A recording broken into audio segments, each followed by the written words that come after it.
So you guys, most of this, the math that we're doing is mental math. It's like add, subtract. You don't really need your calculator to do too much. So we're going to be talking about measurements and inequalities within triangles. All right, so the first thing is really straightforward. I'm sure you guys can figure this out on your own, but just to tell you specifically, this is what you guys need to know about the relationships when you're talking about small versus longest, when you're talking about sides and angles. So the smallest side in a triangle is opposite. Do you guys remember what that means? What's another word for opposite? When we're talking about position, when I say something is opposite something else. I've used other terminology for this before. No, I'm not talking about fractions. I'm talking about position-wise, when something is opposite from something else. Definitely explained this before. Opposite means across from. All right.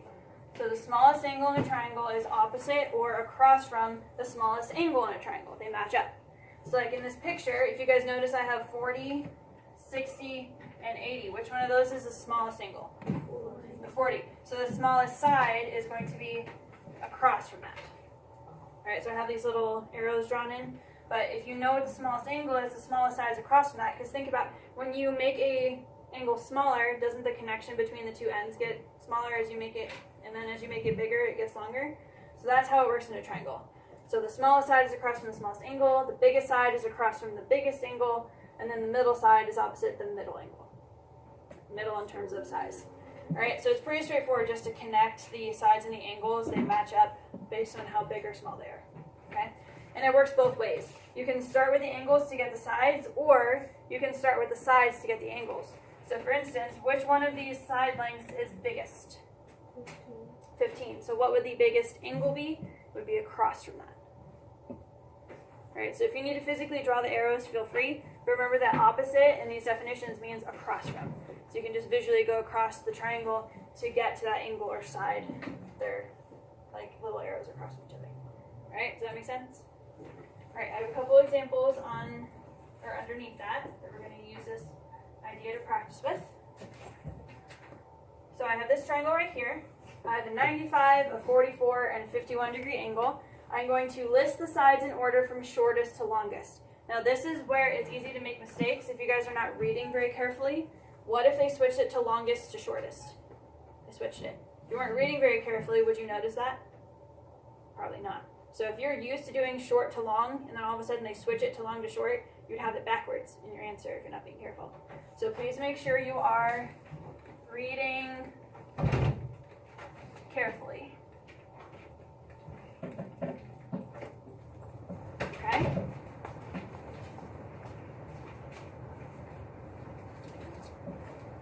So we're going from shortest to longest. So which one of these angles is smallest? So if I'm trying to find the sides, I'm going to be using the angles. All right, you can write these little notes to help you. So if I'm trying to order the sides, I have to use the angles.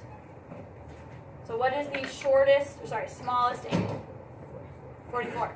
So what side would be shortest? AC. Okay. What's the middle sized angle in this one? The 51. Okay. So what's the middle length side? AB. And what's the biggest angle? It's the 95. So what's the longest side? BC or CB, it doesn't really matter what order you put the letters. Okay? So everybody see how we use the angles to help us find the sides? You always use the opposite part of the triangle to find what you're looking for. So if they ask for sides, you use the angles. And in this situation, when they're asking for the angles, you would use the sides to help you. All right, so here's another example. This one's a little bit different. Why?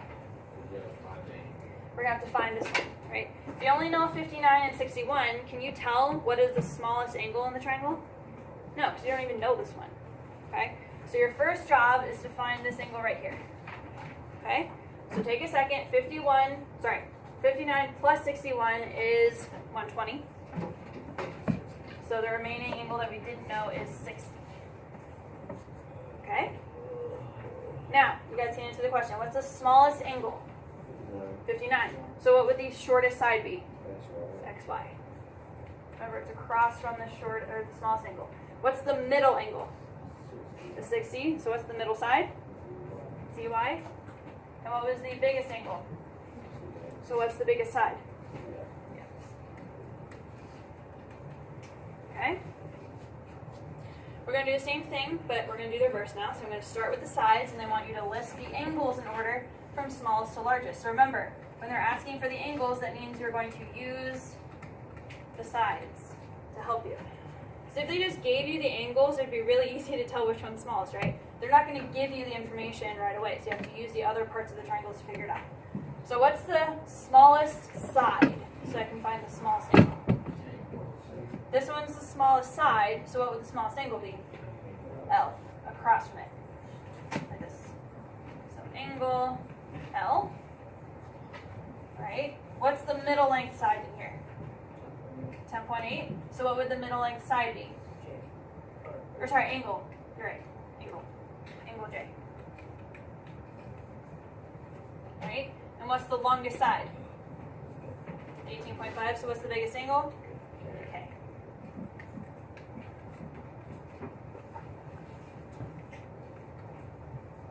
Right? Make sense? Alright, do that last one on your own. Smallest, middle, and largest.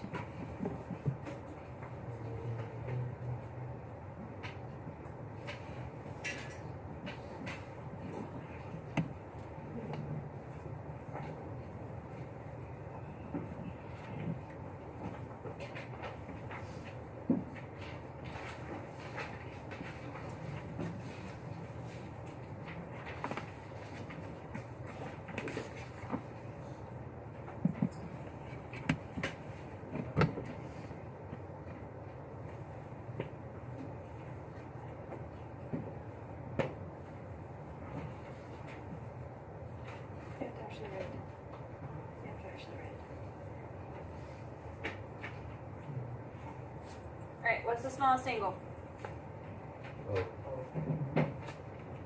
the middle sized angle? And what's the biggest one? Alright, both of these concepts make sense? Yes? Now, this little thing we're going to do underneath here takes that idea, makes it a little bit more complicated, but there is a very simple method that you would use to approach this question. Right? This is asking to determine which segment is shortest in the entire diagram. How many triangles do you see per diagram? There are 2. So they're asking what is the shortest side in every single side in this picture. Right? So there's not just one triangle where you can just look at the angles and see what's the shortest angle in one triangle. You're now comparing 2. Alright, so the process that you do for this one, you can write this down. It's probably a good idea to write it down. The first thing you're going to do is find the shortest side in each triangle separately.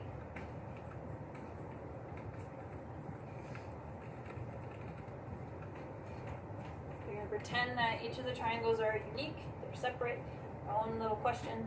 So you're going to find the shortest side in each triangle separately, and then you're going to compare only those 2 sides.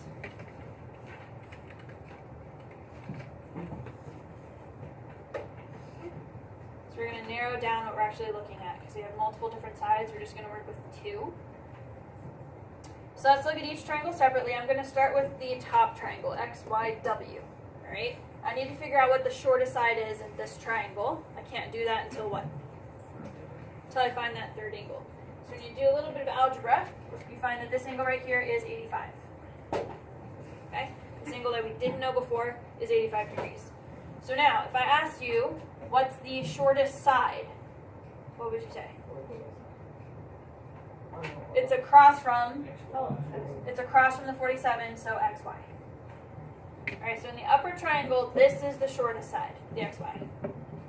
Alright, now we're going to shift to the bottom triangle, WYZ, this one right here. Okay, again, you have to find the missing angle that they did provide, and that is 45 degrees. Okay, so in the bottom triangle, what would the shortest side be? WY, it's across from the 40, which is right here. Alright, so now what we're going to do is the 2 sides that are highlighted, I have the blue here and the blue here. Did you guys notice how both of those belong to this triangle right here? That's always going to happen. When you guys are comparing these two sides, they will both be in one triangle. So when you guys find those two sides from the first step, those two sides are always going to end up in the same triangle. If they don't, you made a mistake. Okay? So now what we're going to do is in the one triangle that we just found that the two sides have in common, I'm going to compare the two angles that are across from these two sides. So for this blue side that we found originally, that was across from the 47-degree angle, right? This new blue side in this triangle is across from the 48-degree angle. Which one of those is smaller, the 48 or the 47? 47. So which one of these two sides is really shorter? XY. So one more time, when you find your two sides, right, the two sides that you find in each of the triangles separately are going to converge into one triangle. I call it the common playing field. Right? You have two different fields. Both teams are going to converge into one playing field, one triangle. And they're going head to head. The two teams are now competing in this field right here. So these two sides, one's across from the 48 and one's across from the 47. When you're trying to find the shortest side, you want the smallest angle, right? 47 smaller, so this team wins right here. So your answer would be XY. Right? You have two teams competing, they're converging onto one field so they can actually compete together.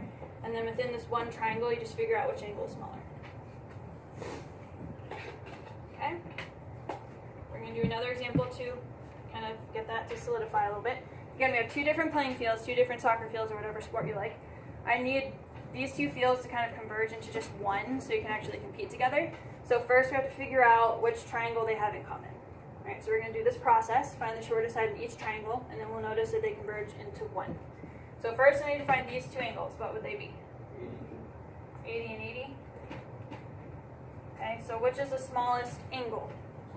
So the smallest side would be CB across from that smallest angle. So I have one. I have one side right now. Now this triangle, what's the measure of angle D? Okay, which is the smallest angle in this triangle? The 54 is smallest, right? So that gives me side BD. So do you guys see? I had two different triangles, and now they're converging onto one playing field, which is this triangle right here. So this is the triangle I want to focus on. This is now the field that they're both competing. Okay? So I have this blue side and this blue side. What are the two angles that are head-to-head? The 54 and the 56, right? So those are the two angles that the sides are across from. Which one of those is smaller? The 54. So what side wins? BD. Alright, so again, you're finding the shortest side in each triangle, but you'll notice that they both converge to just one of those two triangles, and then you put the two angles head-to-head to see which one's smallest.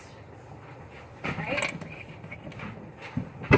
And if they change the word to longest side, just make sure you do the same thing, but now you're trying to find the bigger angle instead of the smaller one. So keep that in mind that they can change the word that they use. Okay. So that's one concept. That's measurements within triangles. We're going to switch and talk about the inequality theorem now. Right, this is a slightly different concept. This one's a little bit more fun. So the triangle inequality theorem says that if you have, how many sides does a triangle have, by the way? 3. So if you were to take any two sides of the triangle out of the 3 and you add them together, that should be bigger than the side that you didn't use. So for example, if I had a triangle like this, A, B, and C, if you take any two of these sides and add them together, it should be bigger than the one you didn't use. So for example, if I add B and A together, that should be bigger than C. If I add A and C together, that should be bigger than B. If I add B and C together, that should be bigger than A. So any two sides that you add together, the sum is larger than the length of the third side that you didn't use. Okay? If that's not happening, if you can't do that, if you add the two sides together and it's not bigger, that means it wasn't a triangle to begin with. Okay? So the types of questions they're going to ask you about this is they're going to give you 3 lengths, and they're going to say, can this be a triangle? And the way that you check, right, here's a worked out example for you. They're going to say, can the given side lengths form a triangle? Here's the side lengths. You're going to circle the biggest one. Right? We're going to choose the biggest one to leave alone, and we're going to add the other two. Right? So if the biggest side is 13 and I add 8 and 5, what do you get? 13. Is 13 bigger than 13? No. So if the sum, which is right here, if the sum is not bigger than the individual side, then it's not a triangle. It has to be greater than. Okay? So this is an example of how you would use the triangle inequality theorem to determine if it's a triangle in the first place. Right? What? What do you mean? Wait, so if it's not greater, If it's equal to or less than, it's not a triangle. It needs to be greater than. okay. Did I say that? If it's equal or less than, it can't be a triangle. Okay, it has to be greater. It has to be greater. You're looking for greater. If it's not greater, then it's a no. Okay? So let's just do, it'll sink in once we do another example for our own. Okay? So we have a couple examples here. Can a triangle have sides of the given lengths? We're going to answer yes or no. So in this example right here, the first thing you want to do is circle the biggest side. What's the biggest side? 100. I'm going to take the other two and add them together. So I'm going to have 80 plus 30. What is 80 plus 30? Okay. I really like to do this when I'm doing my work. I write the sum here, and then I have a little space here, and then I put the third side here. Is 110 less than, equal to, or greater than 100? It's greater than. So if the sum is greater than the individual side, is this a triangle? Yes, it is. What if you take You'll see. Hold your horses. Don't get too hasty. Alright, number 2. Alright, what's the longest side? So we're going to circle that one and hold on to it for a second. You're going to add the other two sides together, 1 plus 6. What is 1 plus 6? 7. Okay? Is 7 less than, equal to, or greater than 7? Equal to. If they're equal, is this a triangle? No. Not a triangle. So that just means that they flop down on top of each other. They create a straight line instead of a triangle. So that would be a no for that situation. Now, for this one, like Oscar was asking, when I ask you what's the biggest side, what would you say? It's either of the two 16s. Alright, it doesn't matter which one you choose. I'm just going to pick the first one because it's the first one that showed up. So if you have two sides that are equal lengths and they're both biggest, just pick one of them. Okay? We're going to add the other two together. What's 16 plus 14? 30. Is 30 less than, greater than, or equal to 16? Greater than. So would this be a triangle? Yes. Yes, it would. Again, you're looking for that greater. The sum needs to be greater than the individual. Okay? Alright, what's the biggest side over here? 30.2. I'm going to add the other two together. 12.5 plus 16.7. That's 29.2? Yeah. 29.2? Is 29.2 less than, greater than, or equal to 30.2? Less than. So would this be a triangle? No. It has to be greater than. Then sum has to be greater than the individual for it to be a triangle. Alright, what's the biggest side over here? 5. Add the other two together. 2 plus 2 is 4. Is that less than, greater than, or equal to 5? Less than. So this is a triangle? Nope. Nope. Alright, do the last one on your own, please. Make sure you guys are showing all this work. I expect to see that for these questions.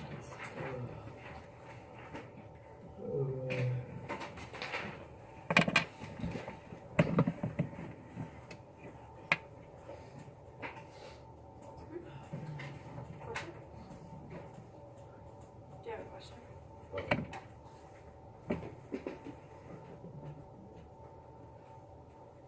Alright, you can tell me what I would do for this one. Yes. What are the greatest numbers? You add 4 plus 2, you get 6. 6 is greater than 5, so. Alright. Everybody good with this concept? Alright, looking for the sum to be greater than the individual. Okay? Now, we can also use the triangle inequality to do something a little bit different. What if, this may seem a little bit abstract, but I'm going to try to help you guys out as best as I can. For this one, they're asking if you know two sides of a triangle, what could the possible lengths of the third side be? So in this situation, they're saying that two of the sides are 15 and 22, and they're asking me what could this side be? That's the question, okay? Now for this one, there is not one answer, okay? That's why it's a little bit abstract. For this one, it's not one answer because this angle right here, see this angle right here? Could I shrink and enlarge that angle? It doesn't change the 15 or the 22 when I change the angle, does it? No, it just changes the side, right? So depending on how small and how big I make the angle, there are a lot of different possible answers, okay? So it's all because this angle could be changed a little bit that makes us not have one answer. So instead, we're going to write it as an inequality. All right, you're going to have a small answer and a big answer, right, which is what this representation of the picture looks like, or sorry, answer. You could have the smallest possibility and the largest possibility, and then it could be anything in between those two, okay? That's what this means. Anything between 7 and 37. I want you to write that in words, please, because I want you to understand what that notation means. When they have, I call it an inequality sandwich. When they have two inequality symbols and an x in between, they're saying that the value, which is represented by x, can be anything between the little number and the big number. Right? And the way that you find those two numbers is you just subtract on the left and add on the right. Okay? So x represents the possible lengths that the answer could be. On the left side, you're going to take the two numbers that they gave you and subtract them. On the right side, you're going to add them. Simple as that. Okay? All right, so let's go ahead and try one of these examples. So they're saying that two sides of the triangle are 23 and 14, but you can shrink the angle in between them to be smaller or bigger. So you have to figure out what are all the possible lengths that the third side could be. Right? So on the left side, I'm going to subtract these two numbers. So it's going to be 23 minus 14 on the left. And then this means anything between, okay? So anything between whatever this is. And then what do I do on the right? I add them. So all I have to do is simplify this a little bit. What's 23 minus 14? 9. And then what's 23 plus 14? 37. Okay? So that means that the third side can be anything between 9 and 37. So what's an example? 15. What's another one?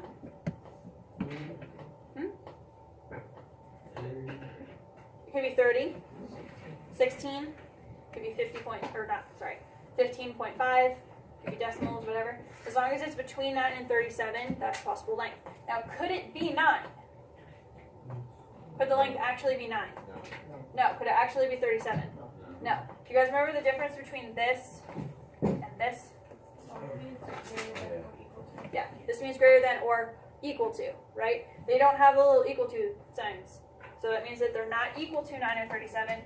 It's only between those two numbers, right? So that's something that they use on the SOL to try to trick you. They may say, hey, here's your inequality. Is one of the solutions 9? You'll be like, well, I see 9, so that must be an answer.